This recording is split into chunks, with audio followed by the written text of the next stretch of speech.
This Brigham Young University devotional by Elder Jeffrey R. Holland was given February 15, 2000. Grato, presidente Wilkins. Eu literalmente não tenho como me expressar o quão tocante e o quão maravilhoso é estar nesse campus aqui hoje. Para aqueles que são do corpo estudantil e que estão amando esse lugar pela primeira vez, deem-se mais 35 anos, então vocês irão entender. E são 35 e contando. Sister Holland e eu estamos encantados de estar com vocês hoje, um dia depois do Dia dos Namorados e o dia anterior ao aniversário da Sister Holland. Adivinhem o que está na minha mente. Chutem sobre o que eu vou falar. O spot vai correr. Falarei sobre o amor, porque Shakespeare me faz fazê-lo. Vejam só, é 15 de fevereiro, o qual, se fosse 15 de março, seria o meio de março. E todo mundo lembra o que Brutus fez a Júlio César no meio de março. Coube a Marco Antônio vingar-se de Brutus num grande discurso fúnebre. O mesmo Marco Antônio que deixou Cleópatra levá-lo para uma voltinha no Rio Nilo sem os remos, uma fria. Não importa que o meio de fevereiro tenha sido um dia antes de ontem. Eu não deixarei isso me impedir de falar-lhes de amor, romance e casamento. Assunto totalmente alheio aos interesses dos alunos desse campus e raramente mencionado aqui na BYU durante todo esse mês. Façam-me um favor. Finjam que estão interessados. Nem que seja só porque a Sister Holland é minha namorada e amanhã seja o aniversário dela. Vocês vejam. Olhem, conquistar a irmã Holland não foi nada fácil. Eu me esforcei até que, finalmente, tive coragem de pedir a mão dela em casamento. Em um clima bem romântico, perguntei do modo mais humilde e terno que eu pude falar. Pat, quer se casar comigo? Ao que ela respondeu, ah, meu querido, meu amor, sim. Quando vamos marcar a data? Ah, temos que reservar o templo. Eu já sei exatamente quais cores quero para as madrinhas. Vamos fazer a recepção em um salão ou ao ar livre? Ah, e alguém precisa ficar com um livro de convidados. Eu já consigo até imaginar o bolo que queremos e...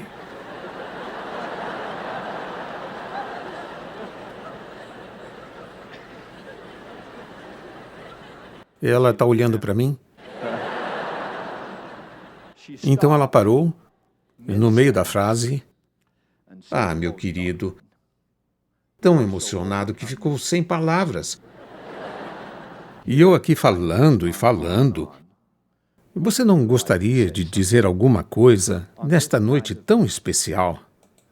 Ao que respondi, acho que já falei demais.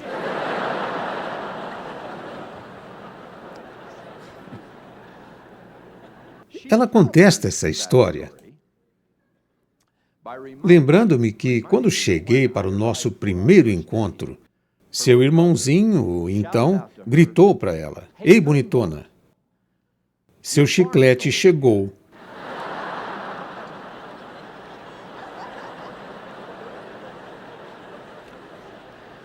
Na verdade, nenhuma dessas histórias é verdadeira, mas vai que alguém possa usá-las em algum discurso na BYU.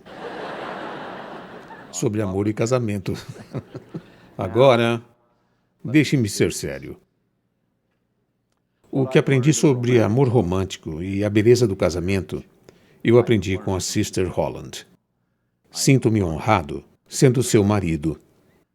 E me alegro por vocês, pelo fato de ela estar novamente neste campus esta manhã, nem que seja apenas por 1 ou 2 horas. Certa vez eu disse a respeito dela, parafraseando o que o Adão de Mark Twain disse, aonde quer que ela esteja, Lá é o paraíso. Desejo falar a vocês nesta manhã sobre o amor, semelhante ao de Cristo, e sobre o que acredito que ele pode e deve significar em suas amizades, namoro, noivado e outros compromissos sérios, e por fim, no casamento. Abordo este assunto bem consciente de que, como me disse uma jovem recém-noiva no mês passado, certamente há muitos conselhos por aí. Não desejo acrescentar desnecessariamente a essa retórica sobre o amor, mas acredito que, abaixo apenas da sua condição de membros da Igreja, a mais importante de todas as associações que terão no tempo e na eternidade será o casamento. E para os fiéis, o que não vier no tempo virá na eternidade. Portanto, talvez vocês todos me perdoem por oferecer, sim, mais conselhos, mas desejo que sejam conselhos das Escrituras, conselhos do Evangelho. Conselhos, se me permite, tão fundamentais para a vida quanto para o amor. Igualmente aplicáveis a homens e mulheres, não tem nada a ver com modas, tendências do momento ou truques do ofício, mas tem tudo a ver com a verdade. Quero então, nesta manhã, colocar suas amizades, seus encontros e, por fim, seus casamentos em um contexto das Escrituras e falar-lhe sobre aquilo que procurarei transmitir como o verdadeiro amor. Após um longo e maravilhoso discurso de Mormon sobre o tema da caridade, o 7º capítulo de Moroni nos diz que essa mais elevada das virtudes cristãs é mais precisamente chamada de o puro amor de Cristo. E permanece para sempre. E para todos os que a possuírem no último dia, tudo irá bem para ele e para ela. Portanto, Mormon continua: rogai ao Pai com toda a energia de vosso coração que sejais cheios desse amor que ele concedeu a todos os que são verdadeiros seguidores de seu Filho, Jesus Cristo, que vos torneis filhos e filhas de Deus, que quando ele aparecer, sejamos como ele, porque o veremos como ele é, que sejamos purificados como ele é puro. A verdadeira caridade, o amor absolutamente puro e perfeito de Cristo, só foi conhecida uma única vez neste mundo, na pessoa do próprio Cristo, o Filho vivo do Deus vivo. É esse amor de Cristo que Mormon descreve com certo detalhe para nós. Assim como o fez o apóstolo Paulo alguns anos antes, ao escrever aos Coríntios nos tempos do Novo Testamento. Como sempre, Cristo é o único que fez tudo corretamente, que o fez de maneira perfeita, que amou da forma como todos nós devemos tentar amar. Ainda que não alcancemos esse padrão, ele permanece diante de nós como um ideal divino. É uma meta para a qual devemos continuar a nos voltar e a nos esforçar. E, certamente, uma meta que devemos continuar a valorizar. E, ao falarmos disso, quero lembrar-lhes que, como Mormon ensinou claramente, esse amor, essa capacidade, essa aptidão e essa reciprocidade que todos tanto desejamos é um dom. É algo que é concedido. Essa é a palavra usada por Mormon. Não vem sem esforço e não vem sem paciência, mas assim como a própria salvação, no final das contas é um dom dado por Deus aos verdadeiros seguidores de seu Filho Jesus Cristo. As soluções para os problemas da vida são sempre soluções do Evangelho. Não apenas as respostas são encontradas em Cristo, mas também o poder, o dom, a concessão e o milagre de se dar e receber essas respostas. Neste assunto de amor, nenhuma doutrina poderia ser mais encorajadora para nós do que essa. Tomei como título de minhas palavras a maravilhosa frase da Sra. Browning: "Como eu te amo." Nesta manhã, não vou contar as maneiras, como diz o poema, mas fico impressionado com sua escolha de advérbio. Não quando eu te amo, nem onde eu te amo, nem por que eu te amo, nem porque não me amas, mas sim como. Como é que demonstro isto? Como eu revelo isto? Como revelo meu verdadeiro amor por ti? A senhora Browning estava certa. O amor verdadeiro é melhor expresso no como. E é nesse como que Mormon e Paulo mais nos ajudam. O primeiro elemento do amor divino, o amor puro, ensinado por esses dois profetas, é sua bondade, sua natureza altruísta e sua falta de ego, vaidade e de uma obsessão avassaladora consigo mesmo. E a caridade é sofredora e é benigna e não é invejosa e não se ensoberbece. Não busca seus interesses. Já ouvi o presidente Hinckley ensinar tanto em público quanto em particular, o que suponho que todos os líderes tenham dito, que a maioria dos problemas no amor e no casamento, em uma última análise, começa com o egoísmo. Ao delinear o amor ideal no qual Cristo, o homem mais altruísta que já viveu, é o grande exemplo. Não é surpreendente que esse comentário das Escrituras comece justamente aqui. Há muitas qualidades que vocês vão querer procurar em um amigo ou em um namoro sério, e ainda mais em um cônjuge e companheiro eterno. Mas certamente, entre as primeiras e mais fundamentais dessas qualidades, estão o cuidado e a sensibilidade para com os outros. Um ego tão pequeno que permita que a compaixão e a cortesia se tornem evidentes. A melhor parte da vida de um bom homem é a sua bondade, disse Sir William Wordsworth. Há muitas limitações em todos nós que esperamos que os nossos amados ignorem. Suponho que ninguém seja tão bonito ou tão bonita quanto deseja, ou tão brilhante na escola, ou tão espirituoso na fala, ou tão rico quanto gostaríamos. Mas em um mundo de talentos e fortunas variadas que nem sempre podemos controlar, acho que isso torna ainda mais atraentes as qualidades que podemos controlar. Qualidades como a consideração, a paciência, uma palavra amável e o verdadeiro prazer na realização de outra pessoa. Estas qualidades não nos custam nada e podem significar tudo para quem as recebe. Eu gosto da linguagem de Mormon e de Paulo, que diz que alguém que ama verdadeiramente não se ensoberbece. Imaginem alguém inflado de orgulho. Não é uma ótima imagem? Vocês já estiveram com alguém tão pretensioso, tão cheio de si, que parecia o boneco da Michelin? Fred Allen disse certa vez que viu um homem desses andando pela Alameda dos Namorados segurando sua própria mão. O verdadeiro amor floresce quando nos preocupamos mais com a outra pessoa do que com nós mesmos. Esse é o grande exemplo expiatório de Cristo para nós. E deve ser mais evidente na bondade que demonstramos, no respeito que oferecemos e no altruísmo e cortesia que empregamos nas nossas relações pessoais. O amor é algo frágil. E alguns elementos da vida podem tentar abalá-lo. Grandes danos podem ser causados se não estivermos em mãos ternas, mãos carinhosas. Entregar-nos totalmente a outra pessoa, como fazemos no casamento,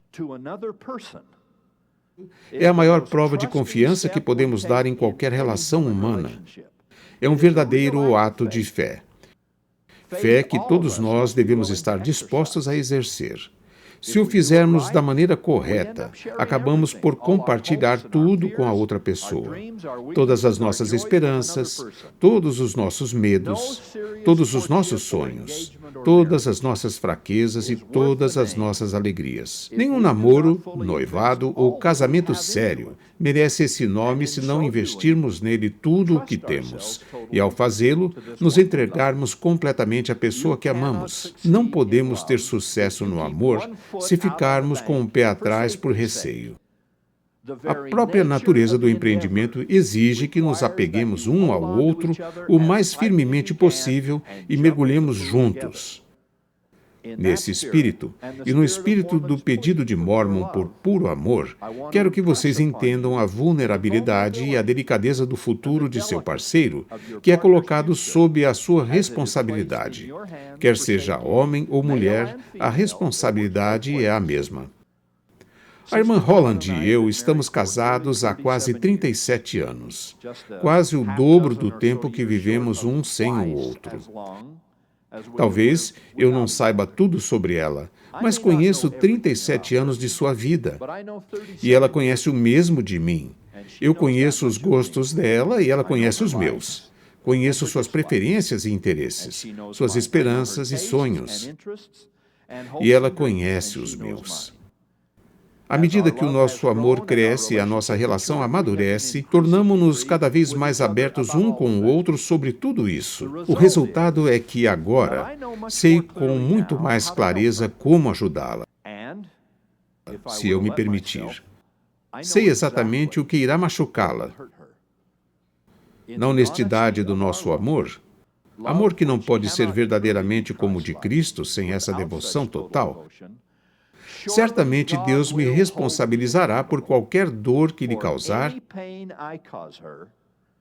ao explorá-la ou machucá-la intencionalmente, quando ela tem colocado tanta confiança em mim, tendo abandonado há muito tempo qualquer forma de autoproteção, para que pudéssemos ser, como dizem as Escrituras, ambos uma carne.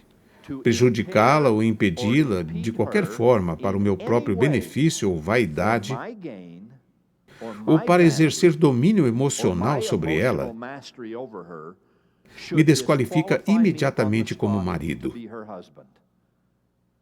Condenaria minha alma miserável ao encarceramento eterno naquele grande e espaçoso edifício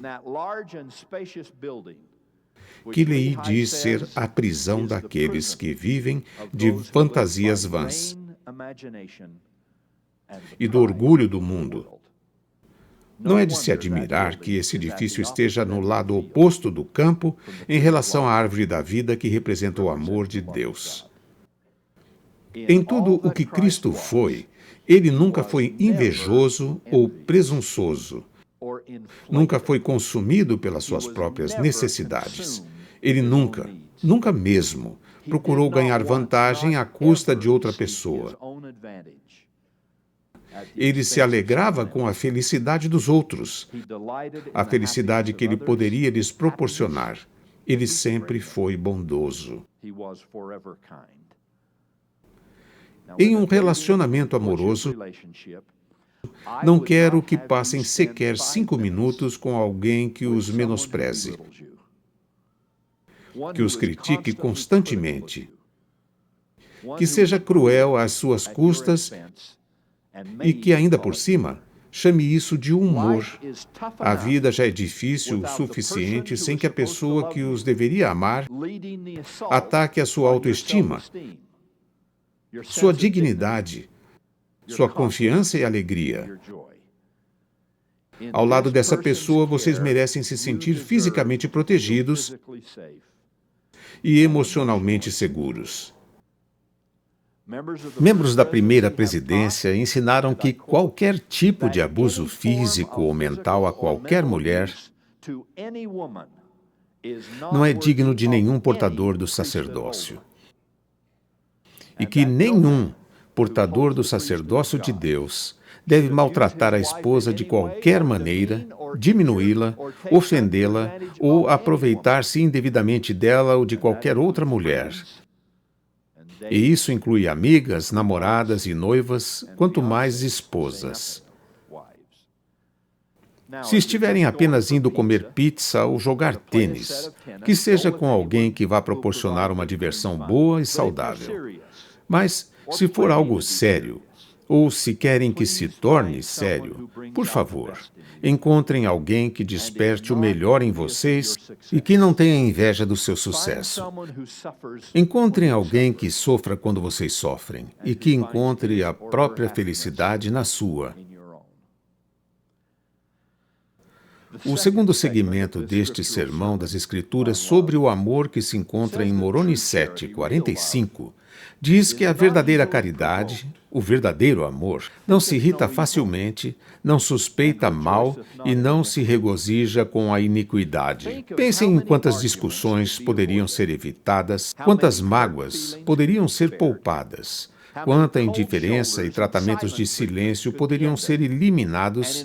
No pior dos casos, quantas separações e divórcios poderiam ser evitados, se não nos irritássemos tão facilmente. Se não suspeitássemos mal uns dos outros, e se não apenas não nos regozijássemos com a iniquidade, mas também não nos regozijássemos nem mesmo com pequenos erros. Ataques de birra não são fofos nem mesmo em crianças. Em adultos, eles são desprezíveis, especialmente adultos que deveriam amar um ao outro. Nos irritamos com muita facilidade. Somos propensos demais a achar que nosso parceiro quis nos ferir, quis nos fazer mal, por assim dizer, e em uma reação defensiva ou ciumenta, muitas vezes nos regozijamos quando o vemos cometer um erro e encontrá-lo em falta. Vamos demonstrar um pouco de disciplina quanto a isso. Agir de forma um pouco mais madura. Mordam a língua se for preciso. Melhor é o longânimo do que o valente, e o que governa o seu espírito do que o que toma uma cidade. Pelo menos, uma diferença entre um casamento tolerável e um ótimo casamento é justamente essa disposição de deixar algumas coisas passarem sem comentários, sem reação. Eu mencionei Shakespeare anteriormente, em um discurso sobre amor e romance. Era de se esperar uma referência a Romeu e Julieta. Mas permitam-me fazer referência a uma história bem menos virtuosa. No caso de Romeu e Julieta, o resultado foi fruto da inocência que se perdeu. Uma espécie de erro triste e doloroso entre duas famílias que deveriam ter agido melhor. Mas na história de Otelo e Desdémona, a tristeza e a destruição são calculadas. São motivadas por malícia desde o início. De todos os vilões das obras de Shakespeare, e talvez de toda a literatura, não há ninguém que eu deteste tanto quanto Iago. Até mesmo o nome dele me soa maléfico para mim. E qual é a sua maldade e a trágica, quase indesculpável susceptibilidade de Otelo a ela? É a violação de Moroni 7 e de 1 Coríntios 13, entre outras coisas.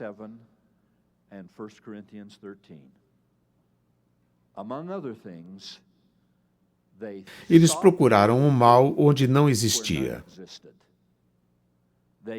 Abraçaram a iniquidade imaginária. Os vilões aqui não se regozijam na verdade. Da inocente Desdémona, Iago disse: eu transformo a tua virtude em piche,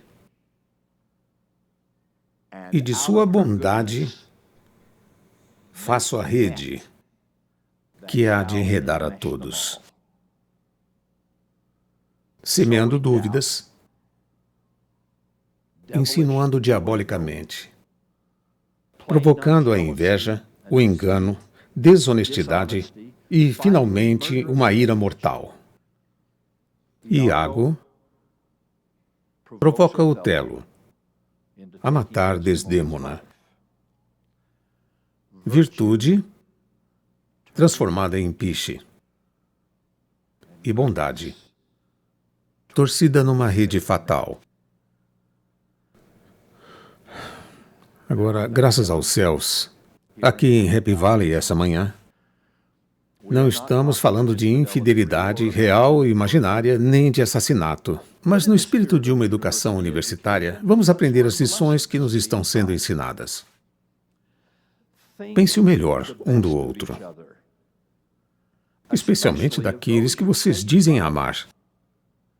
Presumam o bem e duvidem do mal. Cultivem em si mesmos o que Abraham Lincoln chamou de os melhores anjos da nossa natureza. Otelo poderia ter sido salvo até mesmo no último momento. Quando beijou Desdémona, e a pureza dela era tão evidente. Aquele beijo, ele disse, quase convence a justiça a quebrar sua espada. Bem, ele teria sido poupado da morte de Desdémona e de seu próprio suicídio se tivesse despedaçado naquele exato momento o que considerava ser a espada da justiça. Ao invés de, figurativamente falando, usar a espada contra si mesma. Esse trágico e triste conto elisabetano teria tido absolutamente um lindo final. Se apenas um homem, que então influenciou o outro, não tivesse suspeitado o mal e não tivesse se regozijado com a iniquidade, mas sim com a verdade. Em terceiro e último lugar, os profetas nos dizem que o amor verdadeiro tudo sofre, tudo crê, tudo espera, tudo suporta. Novamente, isso é essencialmente uma descrição do amor de Cristo. Ele é o maior exemplo de alguém que sofreu, creu, esperou e suportou todas as coisas. Somos convidados a fazer o mesmo no namoro e no casamento da melhor maneira que pudermos. Perseverem, sejam fortes, tenham esperança e fé. Há coisas na vida sobre as quais nós temos pouco ou nenhum controle. Estas coisas têm que ser suportadas. Algumas decepções têm que ser vividas no amor e no casamento. Essas são coisas que ninguém deseja na vida, mas às vezes acontecem. E quando acontecem, temos que suportá-las, temos que acreditar. Temos que esperar que tais tristezas e dificuldades acabem, temos que perseverar até que as coisas se resolvam no final. Um dos grandes propósitos do amor verdadeiro é ajudar um ao outro nesses momentos. Ninguém deveria ter que enfrentar tais tribulações sozinho. Podemos suportar praticamente qualquer coisa se tivermos alguém ao nosso lado que realmente nos ame, que alivie o fardo e torne a carga mais leve. A respeito disso, o professor Brent Barlow, um amigo que também é membro do corpo docente da BYU, falou-me há alguns anos sobre a marca Plimsoll. Quando jovem na Inglaterra, Samuel Plimsoll era fascinado por observar o carregamento e descarregamento de navios. Ele logo percebeu, independentemente do espaço de carga disponível, que cada navio tinha sua capacidade máxima. Se um navio excedesse esse limite, provavelmente naufragaria. Em 1868, Plimsoll entrou no parlamento e aprovou uma lei da Marinha Mercante que, entre outras coisas, exigia um cálculo da capacidade de carga de cada navio. Como resultado, linhas foram desenhadas no casco de cada navio na Inglaterra. À medida que a carga era colocada, o cargueiro afundava cada vez mais na água. Quando o nível da água na lateral do navio atingia a marca de Plimsoll, o navio era considerado carregado em sua capacidade máxima, independentemente de quanto espaço ainda restasse. Graças a isso, o número de mortes de britânicos no mar foi grandemente reduzido. Tal como navios, as pessoas têm capacidades diferentes em momentos diferentes e até mesmo dias diferentes em suas vidas. Em nossos relacionamentos, precisamos definir as nossas próprias marcas de Plimsoll e ajudar a identificá-las na vida daqueles que amamos. Juntos, precisamos vigiar os níveis de carga e ser prestativos em aliviar ou pelo menos reajustar parte do peso se virmos que quem amamos está afundando. Então, quando o navio do amor estiver estabilizado, podemos avaliar a longo prazo o que precisa continuar, o que pode ser adiado para outro momento, o que pode ser deixado de lado permanentemente. Amigos, namoradores e cônjuges precisam ser capazes de monitorar o estresse um do outro e reconhecer as diferentes marés e estações da vida. Devemos isso uns aos outros, estabelecer limites e então ajudar a descartar certas coisas se a saúde emocional e a força de nossos relacionamentos estiverem em risco. Lembrem-se, o amor puro tudo sofre, tudo crê, tudo espera, tudo suporta e ajuda os entes queridos a fazerem o mesmo. Permita-me concluir. Nos testemunhos finais de Mormon e Paulo, eles declaram que a caridade, ou puro amor, nunca falha. Ele está presente em todos os momentos, bons e maus. Ele resiste sobre o sol e na sombra, em meio à dor mais profunda e em direção à luz. Ele nunca falha. Foi assim que Cristo nos amou, e era assim, dessa forma, que Ele esperava que nós nos amássemos uns aos outros. Numa exortação final, a todos os seus discípulos de todas as épocas, Ele disse: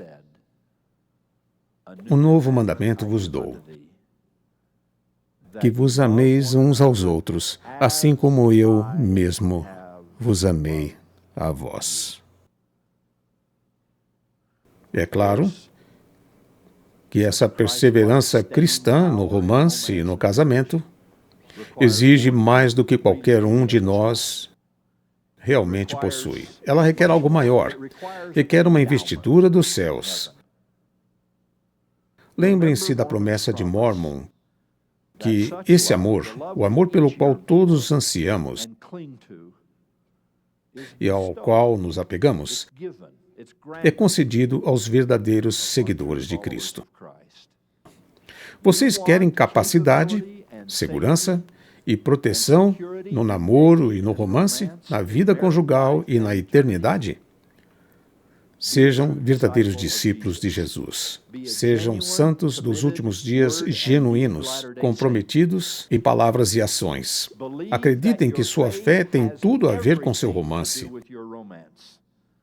porque realmente tem. Separem o namoro do discipulado por sua própria conta e risco. Ou, para dizer de forma mais positiva, Jesus Cristo, a luz do mundo, é a única lâmpada pela qual vocês podem ver com sucesso o caminho do amor e da felicidade para vocês mesmos e para quem vocês amam. Como devo te amar? Como Ele o fez. Porque seu amor nunca falha. Assim, testifico e expresso o meu amor por vocês e por Ele.